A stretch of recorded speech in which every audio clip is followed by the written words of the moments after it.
ରାଧେ ରାଧେ ସାଙ୍ଗମାନେ, ଆଜି ଲଞ୍ଚରେ କାଣା ହେଇଛେ ଆସୁନ୍ ଦେଖ୍ମା।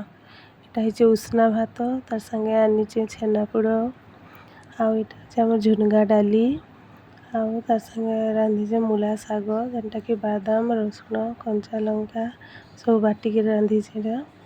ଆଉ ଏଇଟା ହଉଛେ ଝୁନଗା ଆଳୁର ଭଜାଟେ ଭାଜିଛେ ଏଇଟା। ଆଉ ତାର୍ ସାଙ୍ଗେ ଆମର ଅଛେ ଚିଞ୍ଚଡ଼ା ଭଜା। ଚିଞ୍ଚଡ଼ାରଟା ଭାଜି ଦେଇଛେ, ଚିଞ୍ଚଡ଼ାକେ ରସୁଣ କଞ୍ଚା ଲଙ୍କା ଦେଇକିରି ସୋର୍ଷ ଫୁଟେଇକିରି। ଆସ ସାଙ୍ଗମାନେ ଖାଏମା।